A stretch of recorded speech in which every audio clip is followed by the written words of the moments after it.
చేరి వచ్చిన దేవుని సంఘమంతటికీ ప్రభువైన యేసుక్రీస్తు నామమున శుభములు పలుకుతూ గత 2 వారాలు అనుకుంటాను ఇర్మియాను గురించి మనం మాట్లాడుకుంటున్నాం. ప్రవక్తలలో ఒకరు ఇర్మియా గారు. పాత నిబంధనలో దేవుడు ప్రవక్తల ద్వారా ప్రజలతో మాట్లాడాడు అని, దేవునికిని ప్రజలకును మీడియేటర్గా లేదా మధ్యవర్తిగా ప్రవక్తలను దేవుడు ఏర్పాటు చేసుకున్నాడు. అలా దేవుడు ఏర్పాటు చేసుకున్న ప్రవక్తలలో ఒకరు ఇర్మియా. ఇర్మియా గారికి ఉన్నటువంటి మరొక పేరు, ఆయనను కన్నీటి ప్రవక్త అని పిలుస్తుంటారు అని మీకు జ్ఞాపకం చేశాను. విలపించు ప్రవక్త అని కూడా ఆయన్ని పిలుస్తుంటారు. ఆయనను కన్నీటి ప్రవక్త, విలపించు ప్రవక్త అని ఇర్మియా గారిని ఎందుకు పిలుస్తుంటారో అన్నదానికి కారణాలు మొదటి భాగంలో మాట్లాడాను. అలానే ఇర్మియా అనేటువంటి ఆ పేరుకు అర్థం యెహోవా స్థాపించును.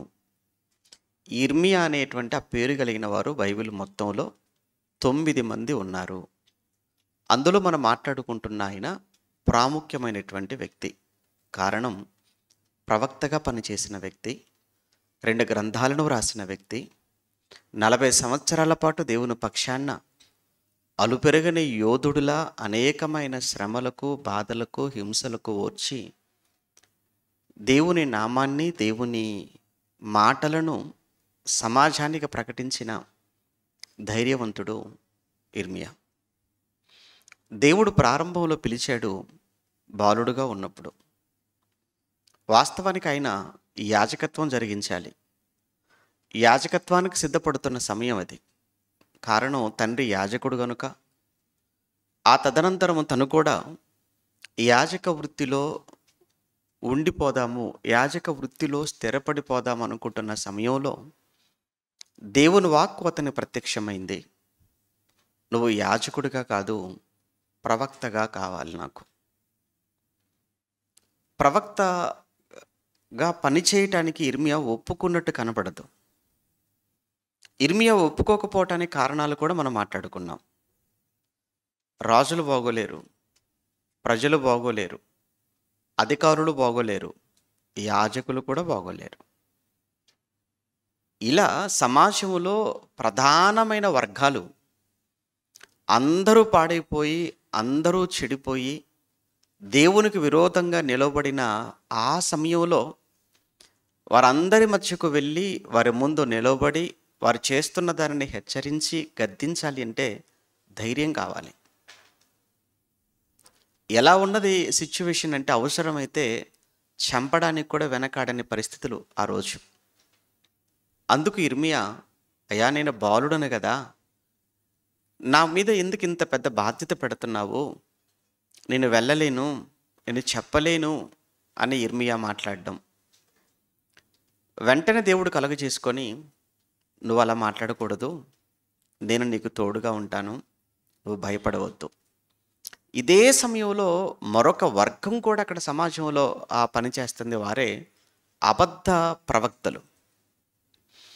ఒకవైపు అబద్ధ ప్రవక్తలను ఎదిరించాలా, రాజులను హెచ్చరించాలా, ప్రజలకు బుద్ధి చెప్పాలా, యాజకులను కూడా గద్దించాలి అని అంటే ఇది ఒక సాహసోపేతమైనటువంటి పని, బాధ్యత. మీకు ఒక విషయం గుర్తు చేశాను. యాజకత్వము సులువైనదా, ప్రవక్తగా పనిచేయటం సులువైనదా అంటే రెండిట్లో ఏది సులువు? యాజకత్వం చాలా సులువు. ఎందుకంటే యాజకుడు దేవాలయంలో నుంచి ఎక్కడికి వెళ్ళాల్సిన పని లేదు. కానీ ప్రవక్త దేశమంతా తిరగాలి, వారిని చేసే తప్పులను ఎత్తి చెప్పాలి, వారిని గద్దించాలి. అప్పుడు అందరికీ శత్రువు అయిపోయే ప్రమాదం ఉంది. అందరికీ చెడవుతాడు, అందరూ దూషిస్తారు, నిందిస్తారు, హేళన చేస్తారు, చివరికి చంపడం కూడా జరుగుతుంది. అందుకే ప్రవక్తగా ఇష్టపడలేదు, యాజకుడుగా ఉందాం అనుకున్నాడు. కానీ చివరికి తప్పలేదు, ప్రవక్త వృత్తిని చేపట్టాడు ఇర్మియా. ఇక ఇర్మియా జీవితంలో ఈరోజు మనం మాట్లాడుకుంటుంది, ఇర్మియా జీవితంలో అన్ని శ్రమలే. ఇర్మియా జీవితంలో మనకు కనిపించేది శ్రమలు.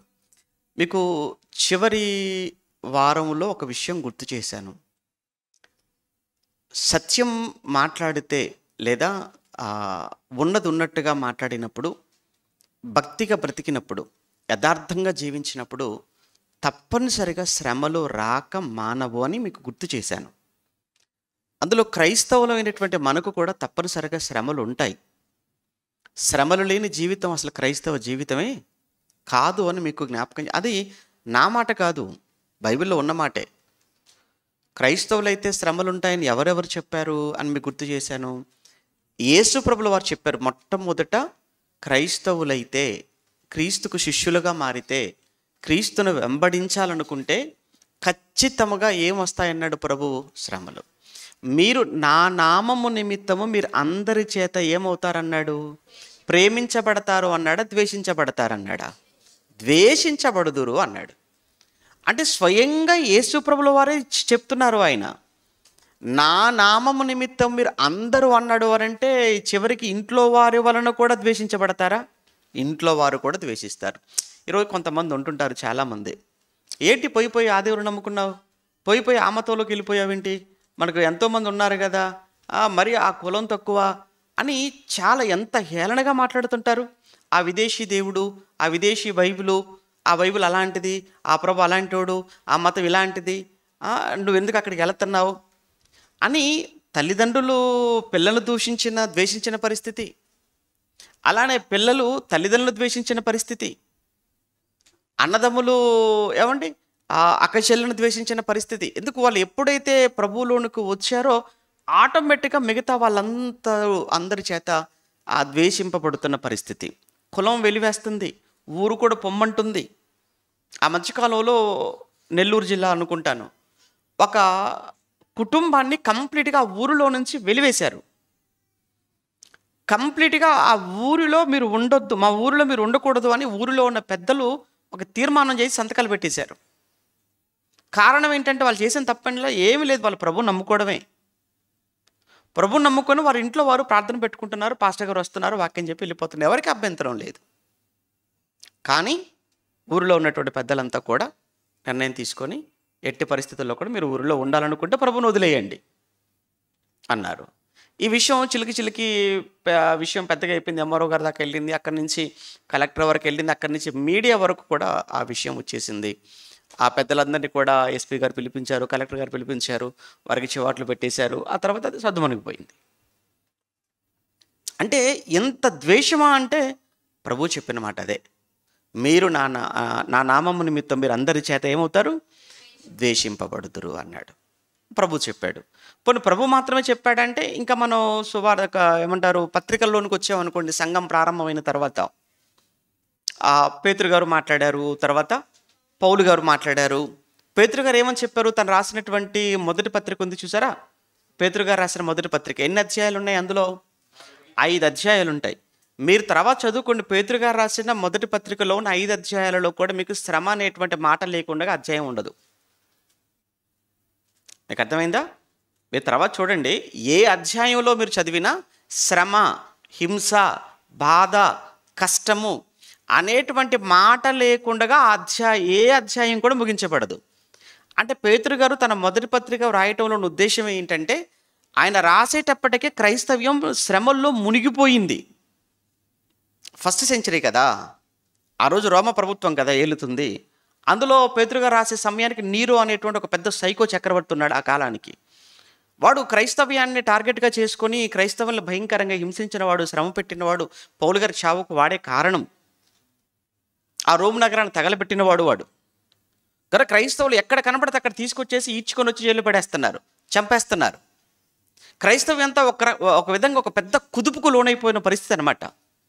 అప్పుడు వాళ్ళందరిని ధైర్యపరచడానికి, వాళ్ళందరికీ ఆదరణ, నెమ్మది కలగడం కొరకని వారి కొరకు పేతురు గారు ప్రత్యేకంగా ఈ పత్రిక రాశారని గతంలో చాలాసార్లు చెప్పాను.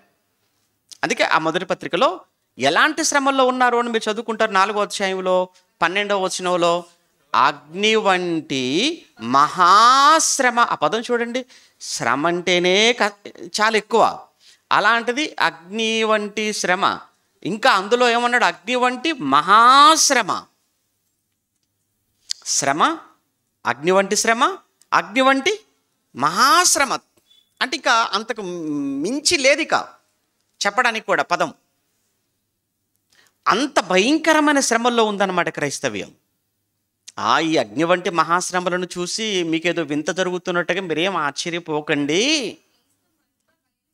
ఇదంతా కూడా క్రీస్తు మహిమ పరచబడటం కొరకే వస్తున్నాయి, మీరు నిలబడని కంగారు అవ్వకండి అని చెప్తూ 16వ వచనానికి వచ్చేటప్పటికి, ఎవడైనను క్రైస్తవుడైనందుకు బాధ అనుభవించిన ఎడల అన్నాడు. క్రైస్తవుడైనందుకు బాధ అన్నాడు. అంటే ఇది యేసు ప్రభుల వారు మాత్రమే కాదు, పేతురు గారు కూడా క్రైస్తవుడైతే ఏముందన్నాడు? బాధ ఉంది, శ్రమ ఉంది అన్నాడు. పోనీ పేతురు గారు మాత్రమేనా, ఇంకెవరు మాట్లాడలేదా అని అంటే ఈవెన్ పౌలు గారు. అదే కదండి, పౌలు గారి యొక్క గొప్పతనం ఏంటో నేను మీకు చెప్పాల్సిన పని లేదు. ఒక్క మాటలు చెప్పాలి అని అంటే, ఆయన సువార్తను బూదిగంతముల వరకు తీసుకుని వెళ్ళడానికి దేవుడు ఏర్పాటు చేసుకున్న ఒక ప్రత్యేకమైనటువంటి శిష్యుడు ఎవరు? అపోస్తలుడు పౌలు గారు. యెరూషలేములో ప్రారంభమైంది క్రైస్తవ్యం. దానిని బూదిగంతముల వరకు, ముఖ్యంగా రోమ్ వరకు తీసుకుని వెళ్ళినటువంటి వారిలో ఎవరన్నమాట మనకు కనబడుతున్నాడు? పౌలు గారు. ఆయన మాట్లాడుతున్నాడు, ఆయన రాస్తున్నాడు. తిమోతికి రాసిన 2వ పత్రికలో 3వ అధ్యాయం 12వ వచనంలో, క్రీస్తు యేసునందు సద్భక్తితో బ్రతుకనుద్దేశించు వారందరూ హింస పొందుదురు అన్నాడు. క్రీస్తు యేసునందు సద్భక్తితో, అందరి గురించి కాదు, మళ్ళా చెప్తున్నాను, అందరికీ అన్నాడా? అందరికీ కాదండి, కొందరికే. ఎవరు ఆ కొందరు? సద్భక్తితో బ్రతకాలనుకున్న వారికి మాత్రమే అన్నాడు. అంటే సద్భక్తి అంటే ఏంటి? మరలా సద్భక్తి అంటే వాక్య ప్రకారమైన భక్తి, వాక్య ప్రకారమైన జీవితం, వాక్య ప్రకారంగా, బైబిల్ ప్రకారంగా, క్రీస్తు చెప్పిన ప్రకారంగా మీరు బ్రతకాలనుకుంటే తప్పనిసరిగా ఈ లోకంలో మీకు ఏం రాక తప్పదన్నాడు? హింస. మరి మాకేమి రావడం లేదు కదండి అని అన్నారు అనుకోండి, మీరే చెప్పుకుంటున్నట్టు ఏమని? మేము సద్భక్తితో బ్రతకడం లేదని. మేము చాలా ఆనందంగా ఉన్నామండి, చాలా దీవించబడుతున్నామండి, చాలా ఆశీర్వదించబడుతున్నామండి, అసలు మాకు ఏ కష్టాలు లేవండి, ఏ సమస్యలు ఎందుకుంటాయి? మీరు లోకానికి లోకంగా ఉన్నారు, దేవునికి దేవునిగా ఉన్నారు. అంటే మీ ప్రయాణం ఎలా ఉందంటే 2 పడవల మీద ప్రయాణంలా ఉంది. ఇటు అక్కడికి వెళ్ళిపోయి వాళ్ళకి చేయగొడుతున్నారు, ఇక్కడికి వచ్చి దేవునికి చేయగొడుతున్నారు. అందుకు మీరు హ్యాపీగా ఉన్నారు. అలా కాదు, దేవుని కొరకే నిలబడండి, వాక్యం పక్షాన మాత్రమే మీరు ఉండి చూడండి, ఖచ్చితంగా రాక తప్పదండి. అంటే యేసుప్రభులు వారు చెప్పారు, పేతురు గారు చెప్పారు, పౌలు గారు కూడా చెప్పారు. వీళ్ళందరి మాటల్లో మనకు కామన్గా కనిపించిన మాట ఏంటంటే, యథార్థంగా బ్రతకాలనుకుంటే, వాక్య ప్రకారంగా జీవించాలనుకుంటే తప్పనిసరిగా మనకి ఏముంటాయి? శ్రమలు. ఇప్పుడు ఇర్మియా గారు ఉన్నారు, ఆయన జీవితం శ్రమలమయం, ఆయన జీవితం అంతా కన్నీటిమయం, ఆయన జీవితం అంతా విలపిస్తూ ఉండటమే. కారణం ఏంటంటే ఎక్కడ కూడా ఆయన రాజీ పడలేదు. భక్తి విషయంలో రాజీ పడలేదండి, దేవుడి విషయంలో రాజీ పడలేదని మళ్ళా చెప్తున్నాను. భక్తి విషయములో, దేవుని విషయములో, సత్యము విషయములో రాజీ పడని వ్యక్తి ఇర్మియా. దేవుడు ఏది చెప్పమన్నాడో అదే చెప్పాడు. అమ్మో, ఈ మాట కానీ రాజుకు చెబితే రాజు నా తల తీసేస్తాడేమో, రాజు నా ప్రాణం తీసేస్తాడు, రాజు నన్ను బహిష్కరించేస్తాడు అని భయపడి బోధ మార్చుకున్నవాడు కాదు ఎవరు? ఇర్మియా. ప్రజల మధ్యకి వెళ్ళిపోయి ప్రజల్ని ఇలా హెచ్చరిస్తే, ప్రజలు ఇలా గద్దిస్తే నాకు కానుక ఇవ్వరేమో, నాకు భోజనం పెట్టరేమో, నాకు నీళ్ళు ఇవ్వరేమో, అందుకే ఏం చేద్దాం, దేవుడు ఇంత కఠినంగా చెప్పాడు కానీ అంత తగ్గించి కొంత వాళ్ళకు సంతోషంగా ఉండేటట్టుగా మాట్లాడదాం అని ఆయన ఎక్కడా ప్రయత్నం చేయలేదు. దేవుడు ఏది చెప్పమన్నాడు ప్రజలకు అదే ఖచ్చితంగా చెప్పాడు. ప్రజలు ఏమనుకుంటారో నాకొద్దు, దేవుడు నాకు ఏం చెప్పాడు అదే నేను చెప్తాను. రాజు ఏమనుకుంటాడో నాకొద్దు, రాజుకు దేవుడు ఏం చెప్పమన్నాడు అదే నేను చెబుతాను. అందుకు ఇర్మియా జీవితంలో కష్టాలు వచ్చాయి, అందుకు ఇర్మియా జీవితంలో కన్నీళ్ళు వచ్చాయి. అందుకే ఒక ఎగ్జాంపుల్ చెప్పాను. ఇర్మియా చచ్చిన చేప లాంటి వాడు కాదు. ఇర్మియా బ్రతికిన చేప. బ్రతికిన చేపకు చచ్చిన చేపకున్న తేడా ఏంటంటే, చచ్చిపోయిన చేప ఏంటంటే ఎటు ప్రవాహం వస్తే అటు కొట్టుకొని వెళ్ళిపోతుంటుంది అది. కానీ బ్రతికిన చేప ఎదురు ఈదుతుంది ప్రవాహానికి. అది ఇర్మియా. మీకు ఏ కష్టము లేదు, ఏ బాధ లేదంటే చచ్చిపోయిన చేపల్లా ఉన్నారనమాట. అందుకే ఏ ఎండకు ఆ గొడుగు అంటారు చూసారా, ఏ ఎండకు ఆ గొడుగు పట్టడం అంటారు. తెలుగు సామెత, మంచి సామెత ఉంటుంది. ఏ ఎండకు ఆ గొడుగు. ఏ ఎండకు ఆ గొడుగు పట్టేటోడికి కష్టాలు ఎందుకు ఉంటాయి? ఆడికి అన్నీ కూడా బహుమానాలే. ఎక్కడికి వెళ్ళిపోయినా గిఫ్ట్ల మీద గిఫ్ట్లు వస్తుంటాయి. ఎందుకు? ఇక్కడికి వెళ్ళి వీణు పొగుడతాడు, ఎక్కడికి వచ్చి ఇట్లా పొగిడేస్తుంటాడు. అలాగా ఒకే ఒకరి పక్షాన్ని ఉండు. నిజంగా నువ్వు బైబిల్ పక్షాన, దేవుని పక్షాన నిలబడి చూడువు, ఖచ్చితంగా శ్రమలు వచ్చి తీరుతాయి. ఇర్మియా జీవితం ఎందుకు కన్నీళ్ళు, ఇర్మియా జీవితంలో ఎందుకు శ్రమలు అంటే ఇదే వచ్చిందండి. ఆయన ఎక్కడ కూడా లోకంతో కానీ, రాజులతో కానీ, ప్రజలతో కానీ రాజీ పడలేదు. పాపం విషయంలో, భక్తి విషయంలో యథార్థంగా బ్రతికాడు, యథార్థంగా మాట్లాడాడు. అలా యథార్థంగా మాట్లాడటం వలన, యథార్థంగా జీవించటం వలన, పని చేయటం వలన ఇర్మియా జీవితంలో వచ్చినటువంటి శ్రమలు, ఆ శ్రమల్లో ఈరోజు ఒక శ్రమను ఈరోజు మనం మాట్లాడుకోబోతున్నాం. ఏంటి ఆ శ్రమ అంటే, ఇర్మియాను మొట్టమొదటగా మాటలతో ఇర్మియాను హింసించుట. అంటే ఇర్మియాను మాటలతో హింసించటం ప్రారంభించారు. అది మొదటి శ్రమ. చూడండి అక్కడ, ఇర్మియా శ్రమలు, మాటలతో ఇర్మియాను హింసించటం. ఏంటి, మాటలతో కూడా మనుషులను హింసిస్తారా? మీరు చెప్పండి. మాటలతో కూడా మనుషుల్ని హింసించవచ్చా? మాటలతో కూడా మనుషులను శ్రమ పెట్టవచ్చా? అవును. మీకు తెలియదు ఏం కాదండి. అప్పుడప్పుడు అంటుంటారు, కత్తిపోటు కంటే కూడా మాట పోటు చాలా ప్రమాదము అని. కత్తి చేసే గాయం కంటే కూడా మాట చేసే గాయం చాలా ఎక్కువ. కత్తి వలన అయిన గాయం ఏముందండి, వారం రోజులు 10 రోజులు అయితే ఆ గాయం ఏమైపోతుంది, మానిపోతుంది. కానీ ఒక మాట వలన అయిన గాయం తొందరగా మానుతుందా? మానదు. అందుకే అంటాడు, కత్తిపోటు వంటి మాటలు అంటాడు కీర్తన గ్రంథంలో. కత్తిపోటు వంటి మాటలు అన్నాడు. ఈ కత్తిపోటు వంటి మాటలతో ఎంతమందిని గాయపరిచారు మీరు? ఎంతమందిని దుఃఖానికి కారణమయ్యారు? ఎంతమందిని వేరు చేశారు? చివరికి ఎంతమంది కొట్టుకునేటట్లుగాను, చివరికి చంపుకునేటట్లుగా కూడా మాటల వలన ఎంతమందిని మీరు ప్రభావితం చేస్తుంటారో ఒకసారి మిమ్మల్ని మీరు పరిశీలించుకోండి. ఇప్పుడు కాకపోయినా ఒకప్పుడు. నోటి మాట. ఇప్పుడు సేమ్, ఇప్పుడు ఇర్మియా విషయంలో ప్రజలందరూ కూడా చేస్తున్న ఆలోచన ఏంటంటే, ఇర్మియాను మనం మాటలతో ఇబ్బంది పెడదాం, ఇర్మియాను మాటలతో శ్రమ పెడదామని మొట్టమొదటగా ఇర్మియాకు ఎదురవుతున్న శ్రమలు ఏంటంటే, మాటలతో ఇర్మియాను శ్రమ పెట్టుట. ఎక్కడ? ఇర్మియా గ్రంథం 18వ అధ్యాయం. ఇర్మియా గ్రంథం 18వ అధ్యాయం. ఇర్మియా గ్రంథం 18వ అధ్యాయము 18వ వచనంలో, అప్పుడు జనులు, నేను చదువుతున్నాను చూడండి, అప్పుడు జనులు ఇర్మియా విషయమై యుక్తిగల యోచన చేతము రండి. ఎవరు మాటలు అన్నమాట అవి? జనులు అంటే ప్రజలు. యుక్తిగల యోచన చేతము రండి. యాజకుడు ధర్మశాస్త్రము వినిపించక మానడు, జ్ఞాని యోచన లేకుండా ఉండడు, ప్రవక్త వాక్యము చెప్పక మానడు. వాని మాటలలో, ఎవరి మాటలలో? ఇర్మియా. వాని మాటలలో దేనిని వినకుండా మాటలతోనే వానిని కొట్టుదము రండి. మాటలతోనే ఇర్మియాను కొట్టుదము రండి. ఇటు మాటలతో కొట్టటమా? మాటలతో శ్రమ పెట్టటమా? మాటలతో హింసించటమా? శ్రమ, హింస, కొట్టటం చిన్నది, కానీ కొంతమంది మాటలకు చచ్చిపోవాలనుకుంటారు. మీకు తెలుసా? కొంతమంది మాటలకు చచ్చిపోవాలనిపిస్తుంది. అలా ఎందరో చచ్చిపోయిన వాళ్ళు కూడా ఉన్నారు. కారణం కేవలము మాటలు.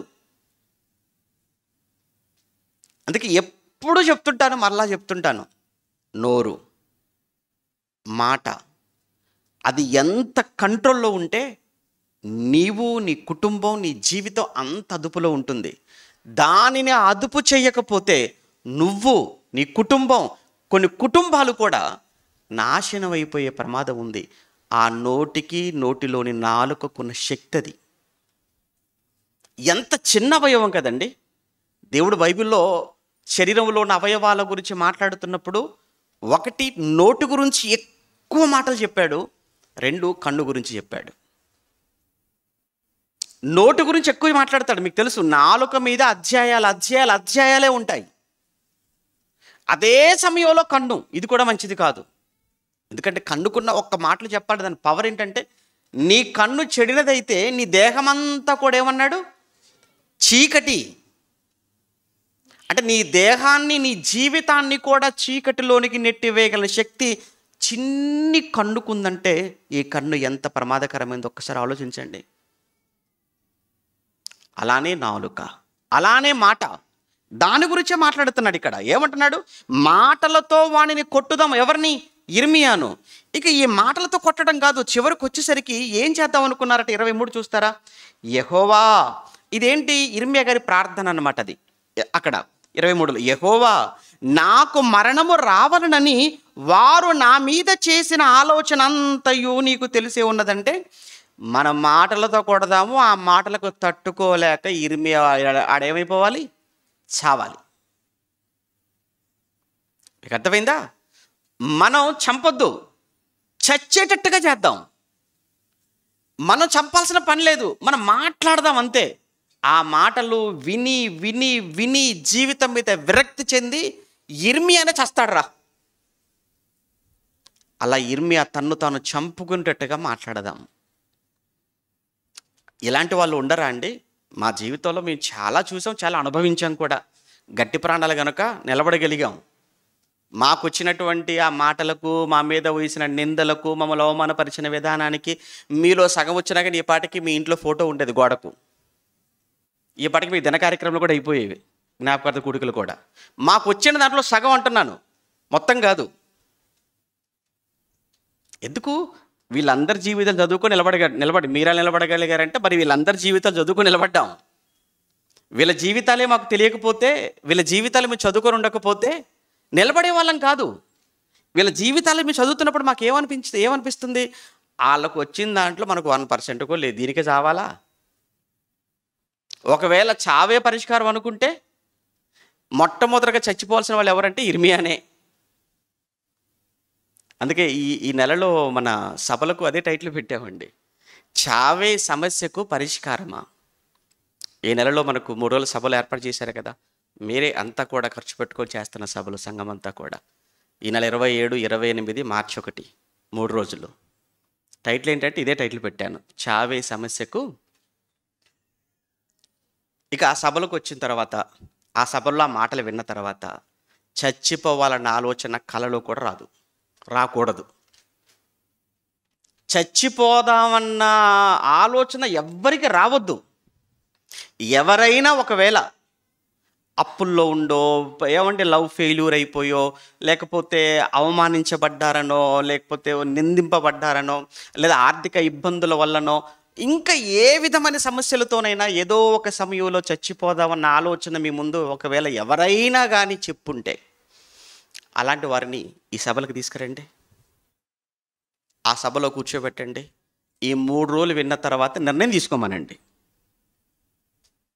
తీసుకుంటారు. ఏమన్నా తెలుసా? ఎట్టి పరిస్థితుల్లో చావద్దు, బ్రతకాలి తప్ప చావకూడదు. అంటే సమాజాన్ని బ్రతికించేటువంటి మాటలు అవి, సమాజాన్ని మేలుకొలిపే మాటలు. ఎంతకన్నా సామాజిక సేవ చేసేవాడు ఎవరండి? ఇంకా ఒక ప్రాణం నిలబెట్టడం కంటే ఇంకా గొప్పదని ఏముంది చెప్పండి? ఒక ప్రాణం నిలబెట్టడం, చావాలనుకున్న వ్యక్తిని బ్రతికించటం అని అంటే ఇంతకన్నా గొప్ప మేలు ఏముంది చెప్పండి? వారి జీవితంలో మనం చేయగలిగింది. మీరు అన్నం పెట్టినా మరలా ఆకలి అవుతుంది, బట్టలు ఇచ్చినా చిరిగిపోతాయి, మీరు ధన సహాయం చేసినా మళ్ళీ అవసరం అవుతుంది. కానీ చావాలనుకున్న వ్యక్తి యొక్క నిర్ణయాన్ని మార్చి అతను మనం బ్రతికించగలిగితే ఈ సమాజానికి, ఆ వ్యక్తికి మన జీవితంలో మనం చేసిన ఈ మేలు కంటే గొప్పదైన మేలు ఇంకేమైనా ఉంటుందా మీరు చెప్పండి. అందుకే సామాజిక బాధ్యత కలిగిన వారం క్రైస్తవులం అంటే కేవలం మనల్ని చూసుకునే వాళ్ళం కాదు, మన కుటుంబాన్ని గురించి మాత్రమే ఆలోచించే వాళ్ళం కాదు. ఈ సమాజం పట్ల బాధ్యత దేవుడు మనకిచ్చాడు. ఇర్మియా గురించి మనం విన్నాం కదా, 2వ ఎపిసోడ్లో అనుకుంటాను. ఇర్మియాకు తన దేశం పట్ల ఏముంది? ప్రేమ. లాస్ట్ వీక్ చెప్పాను కదా, జనవరి 26న చెప్పాను, రిపబ్లిక్ డే రోజు. ఇర్మియా తన దేశాన్ని ప్రేమించాడు. బైబిల్ కూడా మనకి ఏం నేర్పించింది? మనం కూడా మన దేశాన్ని ప్రేమించాలి. కేవలం మనం మన దేశాన్ని ప్రేమించడమే కాదు, ఎవరు ఈ దేశం నుంచి ఏ దేశాలకు వెళ్ళి ఏ దేశంలో పని చేసుకుంటున్నా వాళ్ళు ఉన్న ఆ దేశాలు, వాళ్ళు పని చేసుకుంటున్న దేశాల గురించి కూడా అక్కడున్న వాళ్ళు ప్రార్థించవలసిన అవసరత ఉందని కూడా బైబిల్ని బట్టి మనం మాట్లాడుకున్నాం. మీకు గుర్తుందో లేదో, పోయిన వారం చెప్పింది అంతంత మాత్రం, 2 వారాల క్రితం చెప్పింది ఉంటుందంటారా? ఉంటే సంతోషం, లేకపోతే ప్రయత్నం చేయండి గుర్తుంచుకోవడానికి. చెప్పాను కదా, ఎవరో అన్న మాటలు, ఏదో చేసినప్పుడు ఎవరో మీ పట్ల చేసిన తప్ప అయ్యి మాత్రం చచ్చేంత వరకు మర్చిపోరు. వాక్యమా లాస్ట్ వీక్ మాట్లాడింది ఈ వారానికి ఎగిరిపోతుంటుంది. వద్దు. ఇక్కడ చూద్దాం. మొత్తానికి 18వ అధ్యాయంలో ఏంటి మన టైటిల్ ఏంటి ఈరోజు? ఇర్మియా శ్రమలు. ఇర్మియా శ్రమలలో మొదటి శ్రమ ఏంటి? ఇర్మియాను ఎలా శ్రమ పెడదాం అనుకున్నారట? మాటలతో శ్రమ పెడదాం అనుకున్నారు. ఇక ఈ ఇర్మియా గ్రంథం 18వ అధ్యాయం చూద్దాం. ఎందుకు మాటలతో శ్రమ పెడదాం అనుకున్నారు? అది మనకు తెలియాలి కదా. ఎందుకు చంపుదాం అనుకున్నారు అంటే, ఇర్మియా తనకు తానుగా చచ్చిపోయేటట్టుగా మాట్లాడదామని ఎందుకు అనుకుంటున్నారు అని అంటే, ఇర్మియా గారు చేసిన ప్రసంగం అలా ఉంది. మీకు అర్థమైందా? ఇర్మియా గారు చేసిన ప్రసంగాన్ని విన్న తర్వాత వాళ్ళ నిర్ణయం తీసుకున్నారు. 18 వచనం కదా, 18 వచనంలో కదా ప్రజలు ఇలా నిర్ణయం తీసుకున్నారని మాట్లాడింది. మరి ఎందుకండి వాళ్ళు అంత ఆలోచన చేశారు 18 వచనంలో అంటే, మొదటి వచనం నుంచి 17వ వచనం వరకు దానికి టైటిల్ ఏంటి చూడండి. అక్కడ టైటిల్ మొదటిది ఏంటంటే, టైటిల్ ఇర్మియా గ్రంథం 18వ అధ్యాయంలో మొదటి 17 వచనాలు ఇర్మియా హెచ్చరిక ప్రసంగం. స్క్రీన్ మీద చూడండి. అక్కడ ఇర్మియా హెచ్చరిక ప్రసంగం అంటే మొదటి 17 వచనాలలో ఇర్మియా గారు ప్రజలను హెచ్చరించాడు, ప్రజలను గద్దించాడు. గద్దించినప్పుడు గద్దింపునకు ఏమవ్వాలి? లోబడాలా, తిరగబడాలా? మీరు ఎవరు తిరగబడ్డా మళ్ళా తిరిగేసి దేవుడు మిమ్మల్ని మామూలుగా ఉతకడు. తిరగబడే ప్రయత్నం చేయకండి. గద్దింపు అనేది మీరు విన్నప్పుడు గద్దింపుకు లోబడండి. ఎన్నిసార్లు గద్దించినను లోబడని వాడు మరి తిరుగు లేకుండగా హఠాత్తుగా ఏమైపోతాడు? నాశనం. ఏ సేవకుడైనా, నా గురించి కాదు నేను మాట్లాడుతుంది, ఏ సేవకుడైనా సరే గద్దిస్తాడు. ఎందుకు గద్దిస్తాడు? తండ్రి, కాపరి, నాయకుడు, మీ కొరకు ప్రార్థించేవాడు, మీ కొరకు కన్నీళ్లు కార్చేవాడు, మీ కొరకు ఎప్పుడు ఆలోచించేవాడు. మీ స్థానిక కాపరి గురించి మాట్లాడుతున్నాను. ప్రతి స్థానిక సంఘ కాపరి ఆ సంఘములో ఉన్న ప్రతి కుటుంబం గురించి, ప్రతి వ్యక్తి గురించి తనకున్నటువంటి బాధ్యత కంటే ఎవరికి ఎక్కువ ఉండదు. తను పడే బాధ కంటే సంఘం విషయంలో ఇంకెవ్వరు ఎక్కువ బాధపడరు. తను చేసే ప్రార్థన కంటే మీకోసం ఇంకెవ్వరు ఎక్కువ ప్రార్థించరు. అది స్థానిక సంఘ కాపరికి దేవుడు అప్పగించిన బాధ్యత అది. అందుకే సంఘం దారి తప్పుతుంది అనుకున్నప్పుడు, సంఘం వాక్యానికి భిన్నంగా నడుచుకుంటుంది అనుకున్నప్పుడు వాక్యముతో సరిచేసి గద్దించి హెచ్చరించే బాధ్యత దేవుడు అతని మీద పెట్టాడు గనుక, సంఘం అది తన కుటుంబం గనుక ఆయన గద్దిస్తాడు. గద్దించినప్పుడు తిరగబడతారా? గద్దించినప్పుడు తిరగబడతారా సేవకుడి మీదకి? తిరగబడితే నష్టపోయేది సేవకుడు కాదు. ఇక్కడ ఇర్మియా బాగానే ఉన్నాడు, పోయిందంతా కూడా దేశం మొత్తం పాడైపోయింది, నాశనం అయిపోయింది. ఇర్మియా కాదు, చెప్పాను కదా, ఇర్మియా ఒక్కడిని తప్పించాడు నాశనంలో నుంచి. మిగతా వాళ్ళందరూ ఊచకోత కోయబడ్డారు బబులోని చేతిలో. అదే ఇప్పుడు మనం చూడబోతున్నాం. దేవుడు ఇర్మియాని పిలిచాడు. 18వ అధ్యాయం చూద్దాం. మొదటి 17 వచనాలు ఇర్మియా హెచ్చరిక ప్రసంగం. ఏముంది ఆ ప్రసంగంలో? 18వ అధ్యాయం మొదటి నుంచి, యెహోవా యొద్ద నుండి ఇర్మియాకు ప్రత్యక్షమైన వాక్కు, నీవు లేచి కుమ్మరి ఇంటికి పొమ్ము, అక్కడ నా మాటలు నీకు తెలియజేతుని. ఇక్కడ చెప్పొచ్చు కదా, ఇర్మియాని ఇంట్లో చెప్పొచ్చు కదా, ఇర్మియా నువ్వు కుమ్మరి ఇంటికి వెళ్ళు అన్నాడు. అక్కడికి వెళితే తప్ప నీకు పాఠం చెప్పను అంటే ప్రాక్టికల్ అనమాట. ఇది ప్రాక్టికల్స్ చూసారంటే ఆ పిల్లలకు ల్యాబ్లోకి తీసుకెళ్ళిపోయి ఆ ప్రాక్టికల్స్ అన్నీ కూడా చేయిస్తుంటా వాళ్ళ చేత. అలానే ఇంకోటి మీరు చూడండి, పిల్లలకి ఎప్పుడు కూడా విజువల్ ఎయిడ్స్ ఉంటాయి. అంటే పిల్లలకు చూపించి ఏమంటారు, బోర్డు మీద డిజిటల్ బోర్డ్స్ అని ఇప్పుడు వచ్చేసాయి కదా, పిల్లలకు చూపించి పాఠం చెప్పటం వలన పిల్లలకు త్వరగా అర్థమవుతుంది విషయం. అందుకే ఏదో ఒక చిన్న ప్రయత్నం అనమాట, ఆ కొన్ని రాసుకొని వచ్చి ముందుగా టైప్ చేయించి మీకు అవి చూపిస్తేనే అలా గుర్తుండిపోతాయేమో అన్న ఉద్దేశంతో ఏదో ఈ సంవత్సరం ఒక చిన్న ప్రయత్నం ప్రారంభించాను అనమాట. ఇది ఇలా నెమ్మదిగా ఇంకా మీకు విజువల్స్ కూడా చూపించే అక్కడికి వెళ్ళాలి. ఎందుకంటే నాకు ఆదివారం ఒకటే, మిగతా రోజులని ఖాళీగా ఉంటే ఆ పని చేసేవాడిని.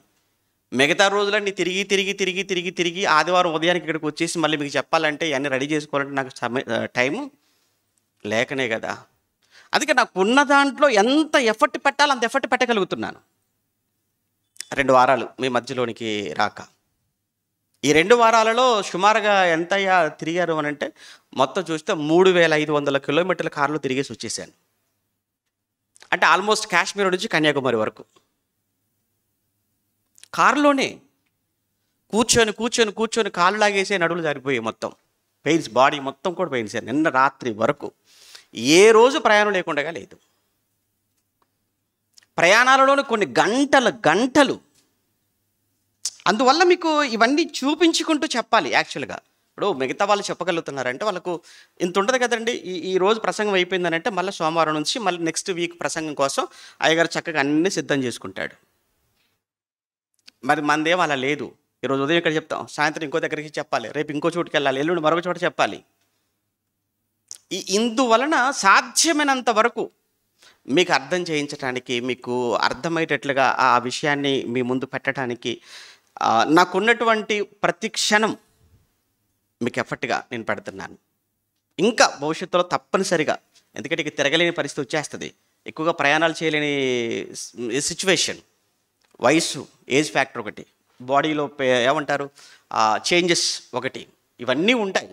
ఆ తర్వాత తప్పనిసరిగా ఇంకా ఎక్కువ విషయాలు ఎక్కువగా మీకు అర్థం అయ్యేటట్లుగా చెప్పడానికి ప్రయత్నం చేస్తాను. మీ ప్రార్థనలో జ్ఞాపకం చేసుకోండి. ఇక్కడ మనం చదువుతున్నప్పుడు ఇర్మియాతో ఒక మాట అంటున్నాడు, అక్కడే చెప్పొచ్చు కదా అనిపించింది నాకు. ఎందుకు కుమ్మరి ఇంటికి వెళ్ళాలంటే అక్కడికి వెళ్ళిన తర్వాత నువ్వు వెళ్ళగానే ఒక విషయం నువ్వు చూస్తావు నాయన. ఆ విషయాన్ని నువ్వు చూసిన తర్వాత అప్పుడు నీకు చెబితే నీకు అర్థమవుతుంది, ప్రజలకు ఎక్స్ప్లెయిన్ చేయడానికి కూడా బాగుంటుంది. కుమ్మరి ఇంటికి వెళ్ళు. ఇర్మియా ఇంకేం మాట్లాడలేదండి, వెళ్ళిపోయాడు, లోపడ్డాడు. ఇర్మియా వెళ్ళాడు. కుమ్మరి ఇంటికి వెళ్ళగానే చూడండి 3వ వచనంలో, నేను కుమ్మరి ఇంటికి వెళ్ళగా, వెంటనే చూడండి, కుమ్మరి ఇంటికి వెళ్ళగానే వెళ్ళిపోయాడు. నేను కుమ్మరి ఇంటికి వెళ్ళగా వాడు తన సారె మీద పని చేయుచుండెను. కుమ్మరి జిగటమంటితో చేయుచున్న కుండ వాని చేతిలో విడిపోగా ఆ జిగటమన్ను మరలా తీసుకొని కుమ్మరి తనకు యుక్తమైనట్టుగా దానితో మరి ఒక కుండను చేశాడు. కుమ్మరి ఇంటికి వెళ్ళిపోయాడు. వెళ్ళేటప్పటికి ఆ కుమ్మరి జిగటమన్ను తీసుకొని సారె మీద, సారె అంటే ఏమంటే పిల్లలకు తెలియకపోవచ్చు, పెద్దవాళ్ళకి మీకు తెలుసు కదా, ఆ సారె మీద ఆ జిగటమన్నితో ఆ మట్టితో పని చేస్తున్నాడు. పాప కుండను చేద్దాం అనుకున్నాడు, ఆ మట్టి విడిపోయింది. విడిపోయిన ఆ మట్టిని మరలా చేతికి తీసుకున్నాడు, మరలా తీసుకొని మరి ఒక కుండను చేశాడు. ఇక్కడ 2, మొదటగా చేస్తున్నాడు, సడన్గా ఏమైపోయిందంటే మట్టి విడిపోయింది కానీ వదిలేశాడా? వదిలేదు. మరలా విడిపోయిన మట్టిని తీసుకున్నాడు, మరలా సార మీద పెట్టి మరొక కుండను చేశాడు.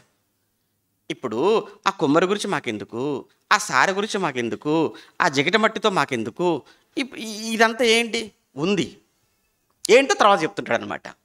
తర్వాత చెప్తున్నాడు, 8వ వచనం 5 నుంచి, అంతటి యెహోవా వాక్కు నాకు ప్రత్యక్షమై ఇలాగ సెలవిచ్చాను, ఇశ్రాయేలు వారలారా, ఈ కుమ్మరి మంటికి చేసినట్లు నేను మీకు చెయ్యలేదా? అది విషయం. ఈ కుమ్మరి ఆ మంటికి చేశాడే, ఆ మంటికి చేసినట్లు నేను మీకు చేయలేదా? ఏం చేశాడు ఆ కుమ్మరి? ఒక మంచి పాత్రను చేద్దాం అనుకుంటే కుమ్మరి ఓకే, కానీ మట్టి ఏమైపోయిందట? విడిపోయింది. పోన్లే విడిపోయింది కదా అని వదిలేశాడా? మరలా ఆ మట్టిని తీసి మరలా చేద్దాం అనుకున్నాడు కుమ్మరి. మరలా ఆ మట్టితో మరలా కుమ్మరి కుండను చేద్దాం అనుకున్నాడు. నేను కూడా మీ విషయంలో అలానే చేశాను. చెయ్యలేదా అని ప్రశ్నిస్తున్నాడు, చెయ్యలేనా అని మాట్లాడుతున్నాడు. అంటే చేయగలడా? చేయగలడు.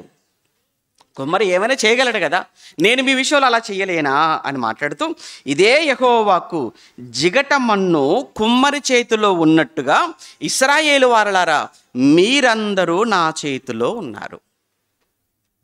అంటే ఇక్కడ కుమ్మరి ఎవరన్నమాట? దేవుడు. జిగట మన్ను ఎవరన్నమాట? ఇశ్రాయేలీలు. ఒక కుమ్మరి మట్టి విషయంలో చేసినట్లు నేను మీ విషయంలో చేయలేనా? చేయగలనా? చేయలేనా? మట్టి విడిపోయింది, పగిలిపోయింది, విరిగిపోయింది, మరలా తీసి మళ్ళీ చేశాడా? చేశాడు. అలానే మీ జీవితాలు కూడా విరిగిపోయాయి, చెడిపోయాయి, పాడైపోయాయి. నేను మరలా మిమ్మల్ని బాగు చేసుకోలేనా? చేయలేనా? చేయగలను. అదే చెప్తున్నాడు ఇప్పుడు. ఇదిగో దాన్ని పెళ్ళగింతుననియు విరగొట్టుదననియు నశింపచేయుదుననియు ఏదో ఒక జనమును గూర్చి కానీ రాజ్యమును గూర్చి కానీ నేను చెప్పి ఉండగా, ఏ జనమును గూర్చి నేను చెప్పుతునో ఆ జనము చెడుతనము చేయుట మానిన ఎడల నేను వారికి చేయను ఉద్దేశించిన కీడును గూర్చి సంతాపపడుదును. ఏ జనమును నేను పెళ్ళగించేస్తాను, విరగొడతాను అని ఒక జనాన్ని గురించి నేను చెప్పాను. అయితే ఒకవేళ ఆ జనంగానే నిజంగా మారు మనసు పొందింది అనుకోండి, అప్పుడు నేను ఏం చేస్తాను? విరగొడతానా? విరగొట్టను.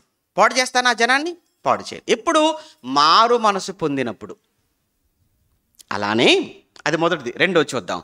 మరియు కట్టెదననియు నాటెదననియు ఒక జనమును గుర్చి కానీ రాజ్యమును గుర్చి కానీ నేను చెప్పి ఉండగా ఆ జనము నా మాట వినకుండా నా దృష్టికి కీడు చేసిన ఎడల దానికి చేయదలసిన మేలును గూర్చి నేను ఖచ్చితంగా సంతాపపడుదును కదా.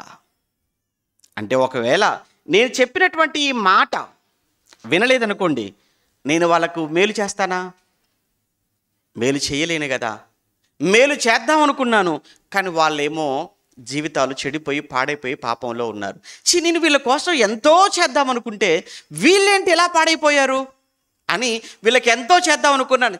వీళ్ళకి వేస్ట్, చేయకూడదు వీళ్ళకు అని దేవుడు నేను ఇలా ఆలోచించటం తప్ప కాదే. ఇది దేవుడు వర్షన్. ఒకటి చూడండి, నేను విరగొడతాను, నేను నాశనం చేస్తాను, పగలగొట్టేస్తాను నేను మట్టిలాగా. కానీ మీరు మారు మనసు పొందారనుకోండి, నేనేం చేస్తాను? ఆ నిర్ణయాన్ని మార్చుకుంటాను. నేను మిమ్మల్ని కడదాం అనుకున్నాను, మళ్ళీ నిలబెడదాం అనుకున్నాను, మీకు మేలు చేద్దాం అనుకున్నాను, కానీ మీ జీవితాలు మార్చుకోలేదు. అప్పుడు మళ్ళీ మీకు ఎందుకు మేలు చేయాలి నేను? ఇది దేవుని డైలాగ్ అనమాట. ఓకే, ఇప్పుడు చూద్దాం. ఇక ఆ తర్వాత చూద్దాం. ఆ తర్వాత మాటల్లో, ఆ తర్వాత 11లో, కాబట్టి నువ్వు వెళ్ళి యూదా వారితో, ఇప్పుడు చెప్తున్నాడు ఇక ఇర్మియా, నువ్వు చూసావు కదా, నీకు పాఠం అర్థమైందా? ముందు నీకు అర్థమైందా పాట? ఎందుకంటే నువ్వు ఎవరు టీచర్వి కదా, నువ్వు ప్రజల మధ్యకి వెళ్ళి నువ్వు కదా చెప్పాలి ఇప్పుడు. కానీ నీకు డెమో ఇచ్చాను. ఇప్పుడు డెమో నీకు అర్థమైందా? ఆ డెమో నీకు అర్థమైతే ఇప్పుడు నువ్వు ప్రజల మధ్యకి వెళ్ళి నువ్వు వాళ్ళకు చెప్పాలి. ఇప్పుడు నువ్వు వెళ్ళి ఎవరితో చెప్పాలి? యూదా వారితో చెప్పు.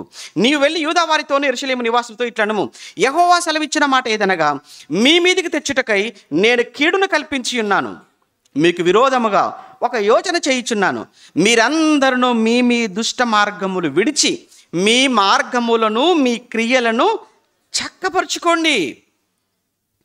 నేను కీడు మీ మీదికి తలపెట్టాను, మీరు వెంటనే మీ మీ దుష్ట మార్గములు విడిచిపెట్టండి, మీ మార్గములు మీ క్రియలు చక్కబెట్టుకోండి అంటే అందుకు వారంటున్నారు 12వ వచనంలో, నీ మాట నిష్ప్రయోజనం, మేము మా ఆలోచన చొప్పునే నడుచుకుంటాం, మేమందరము మా మూర్ఖ హృదయం చొప్పునే ప్రవర్తిస్తాం. ఈడెవడరా ఈ మధ్యలో కొత్తగా వచ్చాడు, కొత్త స్పీకర్గా ఉన్నట్టుంది, కొత్త ప్రవక్తలా వచ్చినట్టుంది, చూస్తే వయసు కూడా చాలా చిన్నదిగా ఉంది.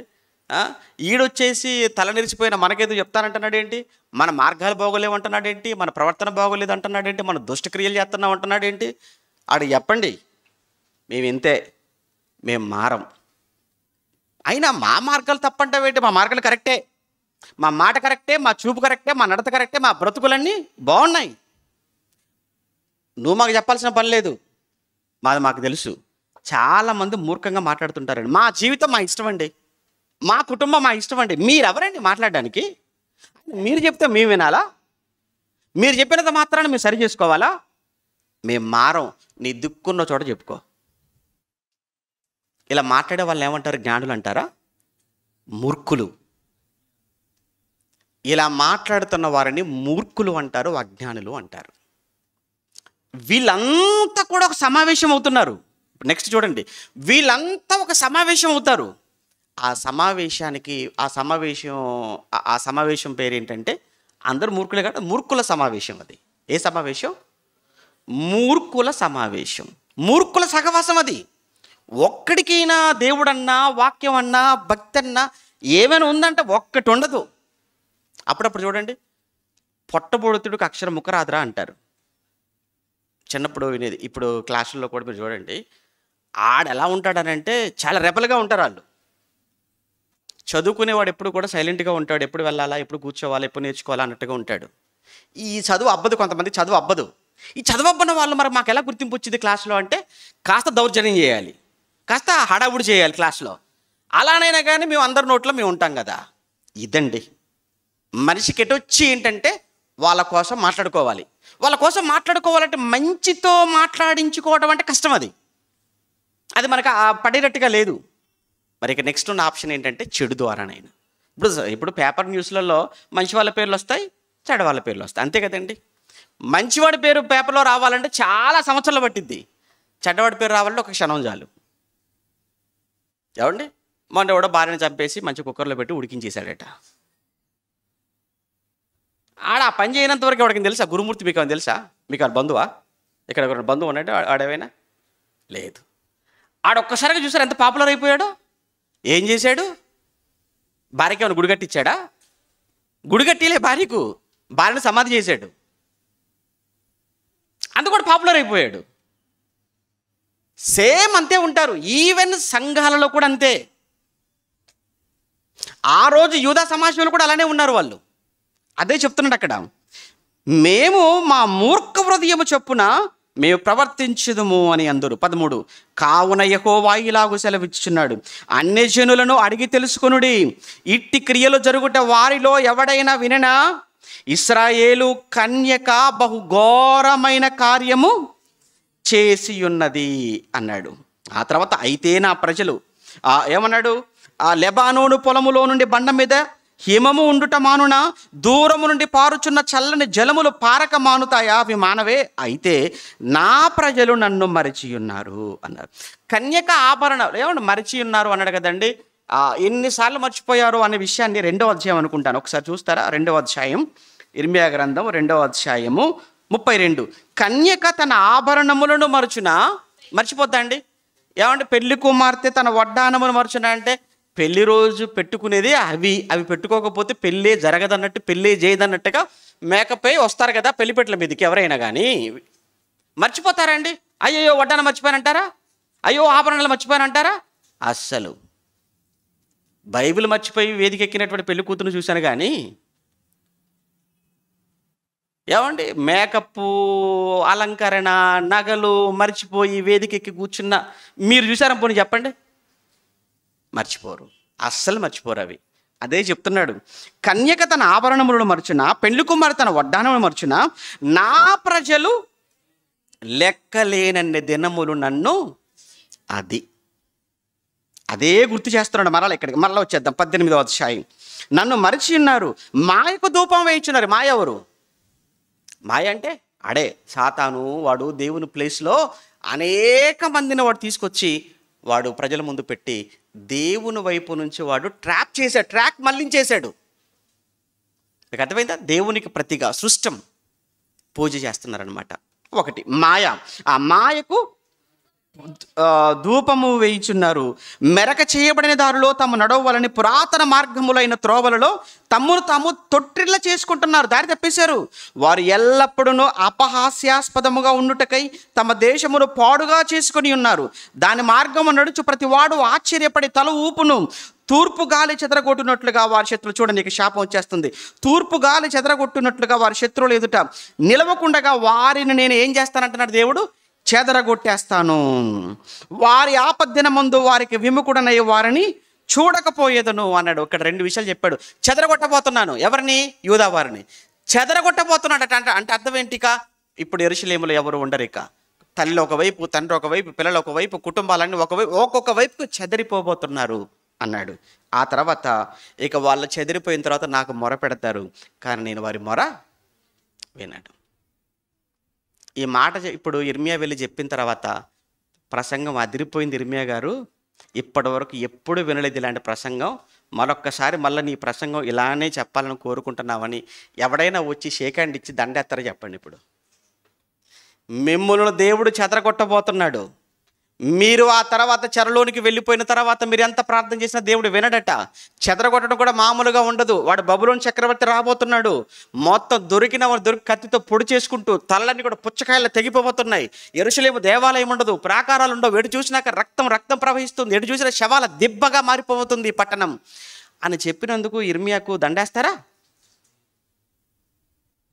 ఇదండి ప్రసంగం. అందుకే టైటిల్ ఏమని పెట్టుకున్నాం? మొదటి 17 వచనాలు ఏంటి? ఇర్మియా ఆశీర్వాద ప్రసంగం కాదా? ఏ ప్రసంగం? ఇర్మియా హెచ్చరిక ప్రసంగం, మొదటి 17 వచనాలు. ఇప్పుడు ఇర్మియా హెచ్చరిక ప్రసంగం విన్న తర్వాత స్పందన. నెక్స్ట్ ఏంటి? స్పందన. స్పందన అంటే అమ్మాయి పేరు కాదు. స్పందన అంటే ఇది ప్రజల స్పందన, ప్రజల రెస్పాన్స్. ఈ ప్రసంగానికి ప్రజల నుంచి వచ్చినటువంటి ఫీడ్బ్యాక్. రివ్యూ అంటారా? రివ్యూ అంటే మీకు అర్థమవుతాయేమో. రివ్యూ ఏంటి? ఇప్పుడు ప్రజల స్పందన చూడండి, 18. అప్పుడు జనులు ఇర్మియా విషయమై యుక్తిగల యోచన చేద్దాం రండి. యాజకుడు ధర్మశాస్త్రం వినిపించగా మానడు, జ్ఞాని యోచన లేకుండా ఉండడు, ప్రవక్త వాక్యం చెప్పకుండా మానడు, వాని మాటలలో దేనిని వినకుండగా మాటలతోనే వాడిని కొట్టుదాం రండి. అది మాటలతోనే పట్టుకుందాంరా, మాటలతోనే కొడదాంరా. ఎందుకంటే మాటలతోనే ఏం చేశాడు? టచ్ చేశాడు. కనుక ఆ ఇర్మియాకు నిద్ర పట్టకుండా చేద్దాం, నిద్ర లేకుండా చేద్దాం, ఏడ్చి ఏడ్చి కుమిలి కుమిలి చచ్చేటట్టుగా చేద్దాం. ప్రజలందరూ ఇంత ప్రతీకారంతో ఉన్నారండి. ఎవరి మీద? సేవకుడి మీద. మీరు కూడా ఎప్పుడైనా సేవకుడి మీద అలా ప్రతీకారం ఏమైనా పెట్టుకున్నారా? ఎప్పుడైనా కానీ మీ జీవితంలో సేవకుడిని మనసులో కూడా దూషించుకోలేదండి? నిజంగా చెప్పండి.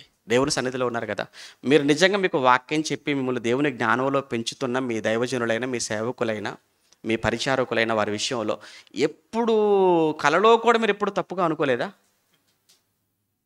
నిజంగా మీ మనసాక్షిని అడగండి ఒకసారి. ఎప్పుడూ అనుకోలేదా?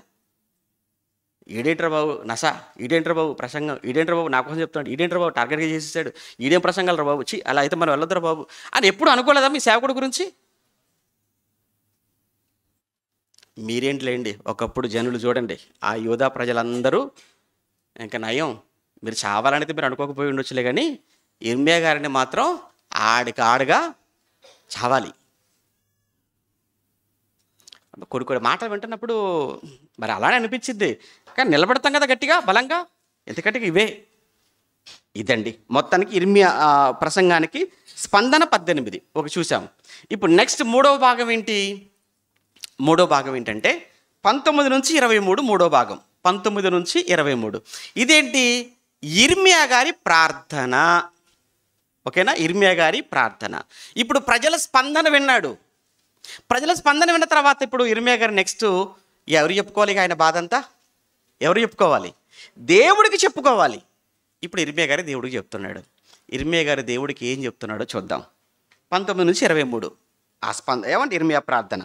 యెహోవా నా మొర ఆలకించుము, నాతో వాదించు వారి మాటను వినుము, వారు నా ప్రాణము తీయవలనని గుంట త్రవ్వియున్నారు. ఇది ఏంటండి? ఇర్మియా గారి ప్రాణం తీయాలని ఏం తవ్వారట? గుంట. ఎందుకంటే గుంట నక్కలు అవి, అంతే కదండి. నక్క అంటేనేంటి? జిత్తుల మారిది అంటారు. నక్కకు ఉన్నటువంటి లక్షణం ఏంటంటే జిత్తుల మారి నక్క అంటారు. ఇర్మియా గారిని గుంటలో పడేయటానికి ఇర్మియా గారి గుంట తవ్వుతున్నారు. ఒకటి గుర్తుపెట్టుకోండి, ఎప్పుడు కూడా గుర్తుపెట్టుకోండి, ఎవరికి మీరు గుంటలు తవ్వకండి. ఎందుకంటే మీరు ఎవరికో తవ్వారనుకోండి, అందులో పడేది మీరే. బైబిల్లో ఉన్న మాట చెప్తున్నాను. ఏమన్నా మీరు ఎవరికైనా గుంట తవ్వాలనుకున్నారు అనుకోండి, ఆ గుంట మీరు ఎవరికో తవ్వుతారు, కానీ అందులో పడేది ఎవరు? తవ్వినోడే పడతాడు. అందుకే బైబిల్లో తాను తవ్విన గుంటలో తానే పడును. హామాను గురించి విన్నారా ఎప్పుడైనా? హామాన్ అనేవాడు గురించి విన్నారా బైబిల్లో? ఎంతమంది తెలుసు? ఒకసారి చేయండి. హామాను కొద్దిమందికి తెలుసు. హామాను ఎవరికో గుంట తవ్వాడట. ఎవరికి? మొర్దెకైకి గుంట తవ్వాడు. అంటే హామాను మొర్దెకై కోసం ఒక పెద్ద ఉరికొయ్య సిద్ధం చేశాడు. ఎలానైనా ఏదో ఒక రోజున ఆ మొర్దెకైను ఆ ఉరికొయ్య మీద ఎక్కించాలి, ఆ ఉరికొయ్య మీద అతను చావటం అందరూ చూడాలి, నేను చూడాలి, నా ఫ్యామిలీ చూడాలి, చూసి చప్పట్లు కొట్టాలి అనుకున్నాడు. పాపం బ్యాడ్ లక్ ఏంటంటే చివరికి ఎవరు కొరకని చేసి పెట్టాడో ఆ ఉరికొయ్య మీద తానే ఊరు తీయబడ్డాడు. ఇప్పుడు మీకు ఏం అర్థం కావాలి? మీరు ఎవరికైనా కీడు చేయాలనుకుంటే, మీరు ఎవరికైనా గుంట తవ్వాలనుకుంటే ఆ కీడు, ఆ గుంట రివర్స్లో మరలా అది మీకే. అందులో పోయి మళ్ళీ సేవకుల మీదనే, సేవకులకే గుంటలు తవ్వుతే వాళ్ళెవరు మీ మేలు కోరుకునేవారు కదా. ఏ సేవకుడికైనా సంఘం మీద కోపం ఉంటుంది, సంఘంలో ఏ కుటుంబం మీదనే కానీ ద్వేషం ఉంటుందని ఏ సేవకుడికైనా చెప్పండి. అలా ఉంటే అసలు సేవకుడే కాదు, సేవే చేయడు. అంతే కదా. ఏ తండ్రికైనా పిల్లల మీద పక్షపాతం ఉంటుందా? ఉండదు. ఒకవేళ కొంచెం పిల్లల మీద కొంచెం ప్రేమ ఎక్కువ చూపిస్తున్నారు అంటే ఆ పిల్లల బలహీనతను బట్టి చూపిస్తుంటారు. ఇప్పుడు ఇద్దరు పిల్లలు ఉన్నారండి, ఒకడు కొంచెం ఫిజికల్ మెంటల్గా వాడు బాగోలేడు, ఇంకొకడు బాగున్నాడు. అప్పుడు ఎక్కువగా ఎవరి మీద కేరింగ్ ఉంటుంది తల్లికి? ఫిజికల్గా బాగోలేడు, మెంటల్గా బాగోలేడు, వాడి మీద కొంచెం ఎక్కువ కేరింగ్ ఉంటుంది. అంత మాత్రం చేత తల్లికి పక్షపాతం ఉన్నట్టు కాదు. సంఘంలో కూడా సేవకుడు కొంతమంది మీద కొంచెం స్పెషల్ కేరింగ్తో ఉంటాడు. అది ఎందుకు అనేది వారికి సేవకుడికి మాత్రమే తెలుసు. మీరు దాన్ని ఎప్పుడు కూడా అపార్థం చేసుకోకూడదు. అదే జరుగుతుంది ఇక్కడ, అన్ని సంఘాల్లో అదే జరుగుతుంది. కేరింగ్ అది. కారణం ఏంటంటే వాళ్ళకున్న బలహీనతలు, అవి సేవకుడికి వారికి తెలుసు. వాళ్ళ బలహీనతలు మీతో చెప్పుకుంటాడా సేవకుడు? చెప్పడు కదా. అలా మనం ఆలోచించాలి. ఇక్కడ ఇర్మియా గారికే గుంట తవ్వేశాడా? వారు నా ప్రాణమును తీయవలనని గుంట త్రవ్వి ఉన్నారు. చేసిన మేలుకు నేను ఎంత మేలు చేశానయ్యా, నేను చేసిన మేలుకు ప్రతిగా కీడు చేయవలనని, వారికి మేలు కలగవలనని, వారి మీద నుండి నీ కోపం తప్పించుటకై నీ సన్నిధిని నిలిచి వారి పక్షంగా మాట. ఒక్కసారి యూదా వారి గురించి ఎన్నిసార్లు మీ దగ్గర ప్రార్థన చేశాను తండ్రి, వారికి ఎన్నిసార్లు వారి మధ్యకి వెళ్ళాను, ఎంతగా వాక్యం చెప్పాను, ఎంత జ్ఞానాన్ని వారికి నేర్పించాను, ఒక్కసారి నువ్వు జ్ఞాపకం చేసుకో. అంతే కదా. నేను కూడా ఇప్పుడు ఎక్కడో తిరుగుతుంటానండి, అటే ఉండొచ్చు కదా, కానీ మరలా రావాలి. ఎక్కడున్నా 100 కిలోమీటర్ల దూరంలో ఉన్నా కానీ మరలా తిరిగి రావాలి మీ మధ్యలోనికి వచ్చి. ఎందుకంటే ఆసక్తితో వచ్చేవాళ్ళు ఉన్నారు, ఆత్మీయంగా బలపడాలని వచ్చేవాళ్ళు ఉంటారు, ఎన్నో సమస్యలతో వచ్చేవాళ్ళు ఉంటారు. వారికి ఆ సమయానికి ఆదరణ, ఆ సమయానికి ఓదార్పు, ఆ సమయానికి ఒక ధైర్యం చెప్పేటువంటి మాటలు అవి. కనుక ఎక్కడున్నా వస్తాం. ఎందరో సమస్యలు పంచుకుంటారు, అందరూ వెళ్ళిపోతారు. సమస్య లేని వాళ్ళు మీరు అందరూ వెళ్ళిపోతారు, నేను ఇక్కడే కూర్చుంటాను. అందరూ వస్తుంటారు, కలుస్తుంటారు, మాట్లాడుతుంటారు, వాళ్ళ బాధలు చెప్పుకుంటారు, వాళ్ళ సమస్యలు చెప్పుకుంటూ ఉంటారు. అవన్నీ ఓపికగా వినాలి. ఆ తర్వాత వాళ్ళ కోసం మళ్ళీ నేను ప్రత్యేక నా ప్రార్థనలో నేను వారి కోసం జ్ఞాపకం చేసుకోవాలి. అది సేవకుడిగా నా బాధ్యత అది. కానీ ఇలా ఎవరెవరైతే మేలులు పొందుకున్నారో, ఎవరెవరైతే మన వలన అన్ని విధాలుగా, ఏమంటే మీరు మాకు ఏమీ చేయలేదు అనకండి, మీకు వాక్యపు సహాయం చేశామంటే అంతకంటే గొప్ప మేలు ఇంకేం కావాలి చెప్పండి? వాక్య సహాయం కంటే గొప్ప మేలు ఇంకేమైనా ఉందా చెప్పండి? దేవుని మాట మీకు నేర్పించటం కంటే, దేవుని మాటలు మీకు వినిపించటం కంటే, దేవుని జ్ఞానంలో మిమ్మల్ని పెంచటం కంటే ఇంకా అంతకంటే గొప్పదేముంది?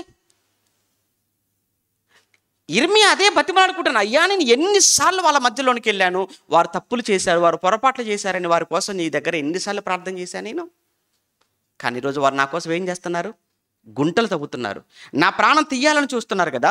వారి కుమారులకు, ఇక చూడండి ఇక 21లో, వారి కుమారులను క్షామమునకు అప్పగించు, కరువుకు అప్పగించేసే వారి పిల్లలను. ఆ తర్వాత ఖడ్గ బలమునకు వారిని అప్పగించు, వారి భార్యలు పిల్లలు లేని వారే విధవరాన్ రగుదురుగాక, వారి పురుషులు మరణ హతులు అగుదురుగాక, వారి యవనులు యుద్ధములో ఖడ్గము చేత హతులవుదురుగాక. నన్ను పట్టుకున్నటకు వారు గొయ్యి త్రవ్విరి, నా కాళ్లకు ఉరులొక్కిరి. వారి మీదికి నీవు ఆకస్మికంగా దండును రప్పించటం వలన వారి ఇండ్లలో నుండి కేకలు వినబడునుగాక. యెహోవా, నాకు మరణము రావాలనని వారు నా మీద చేసిన ఆలోచన అంతా నీకు తెలుసు. వారి దోషమునకు ప్రాయశ్చిత్తము కలుగనీయకము, నీ సన్నిధి నుండి వారి పాపమును తుడిచి వెయ్యకము. వారు నీ సన్నిధిని తొట్టిల్లుదురుగాక, నీకు కోపము పుట్టు కాలమున వారికి తగిన పని. ఏంటండి ఇలా ప్రార్థన చేశాడు? ప్రార్థన ఎలా ఉంది? బాగుందా? బాగోలేదు కదా. విషయం చెప్పమంటారా? కరెక్ట్గా చేశాడు ఆయన. కరెక్ట్గా చేయటం అంటే ఏంటి? పగ ఆయన తీర్చుకోవాలనుకోవట్లేదు. ఎవరికి అప్పచెప్తున్నాడు? దేవునికి అది.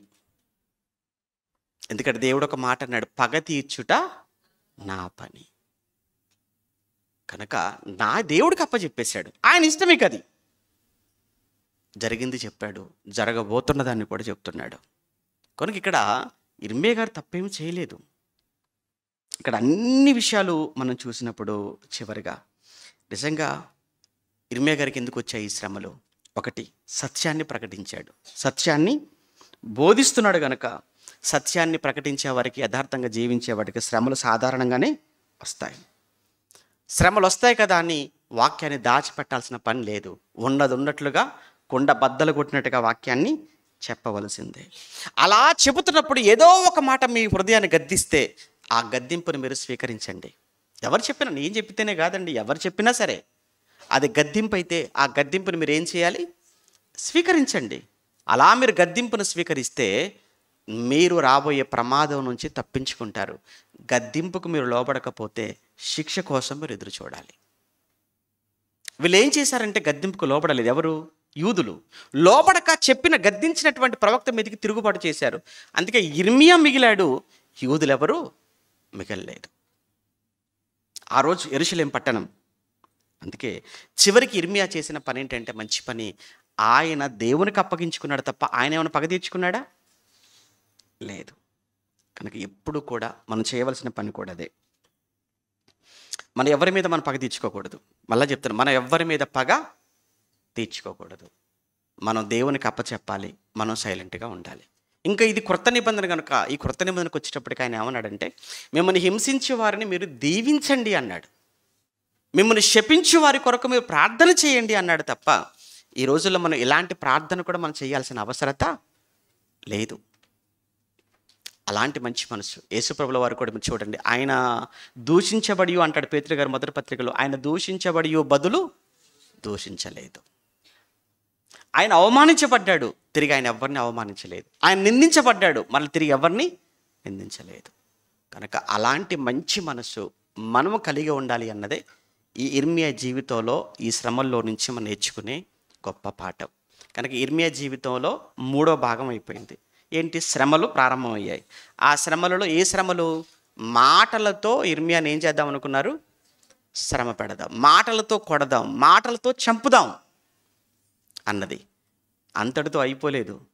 ఇర్మియా జీవితంలో ఇంకెన్ని రకాల శ్రమలు ఇర్మియా అనుభవించాడో, ఎన్నెన్ని బాధలు, ఎన్నెన్ని హింసలు ఆ రోజు యూదులైన వారు ఆయనకు పెట్టారో, ఆయన కలగచేశారో, ఒక్కొక్కటిగా వచ్చే వారి నుంచి మరలా మాట్లాడుకుందాం. ఈరోజుకి ప్రార్థన చేసుకుందాం. కళ్ళు మూసుకోనండి. ప్రేమగల తండ్రి, పరిశుద్ధుడా, మీకు వందనాలు. ఇప్పటి వరకు నాయన మీ పిల్లలకు ఇర్మియా జీవితం నుంచి నేర్చుకునే సత్యాలలో ఒక విషయాన్ని మీ పిల్లలతో పంచుకున్నాను. మాటలతో చాలా ఇబ్బంది పెట్టారు నాయన మీ కుమారుణ్ణి. నిజంగా ఈరోజు సేవ చేయటం ఒక సవాలుతో కూడుకున్నది. ఈరోజు ఒక మాట హెచ్చరించి గద్దించాలి అన్న సంఘానికి భయపడే పరిస్థితుల్లో సేవకులు ఉన్నారు. ఈరోజు ఎందరో సేవకులు చెప్పుకుంటూ బాధపడిన పరిస్థితి. గద్దిస్తే, హెచ్చరిస్తే సేవకుడి మీద తిరుగుబాటు చేసేటువంటి విశ్వాసులు, లేదా సేవకుడినే మార్చేద్దాం అనుకునే విశ్వాసులు, లేదా సేవకుని మీదనే దాడి చేయాలనుకునేటువంటి సంఘాలు ఈరోజు క్రైస్తవ సమాజంలో ఉండటం, అది నాశనానికి దారి అని, అది నాశనానికి అది ఒక గురుతు అని మీ పిల్లల గుర్తెరుగులాగున కృప చూపించమని వేడుకుంటూ, ప్రతి ఒక్కరూ చెప్పబడిన మాటలను మనస్ఫూర్తిగా విని లోపాలను సరిచేసుకొని తమలో ఉన్నటువంటి పొరపాట్లను దిద్దుకోవటానికి కృప చూపించమని వేడుకుంటూ, మరి ముఖ్యంగా 12, 13 తేదీలు సేవకుల సదస్సు కోసం మేమంతా ఎదురు చూస్తున్నాం. అనేక ప్రాంతాల నుంచి మీ పిల్లలు రావడానికి సిద్ధపడుతున్నారు. ఆ 2 రోజుల పరిచర్య కోసం మీ పిల్లలను సిద్ధం చేయండి. అనేక మంది మీ పిల్లల జ్ఞానం వినటానికి కృప చూపించండి. ముఖ్యంగా చివరి రోజుల్లో ఏర్పాటు చేసిన సభలు కూడా తండ్రి మీకు మహిమకరంగా జరుగులాగున సహాయం చేయమని క్రీస్తునామని ప్రార్థన మీకు సమర్పిస్తున్నాము తండ్రి. ఆమెన్.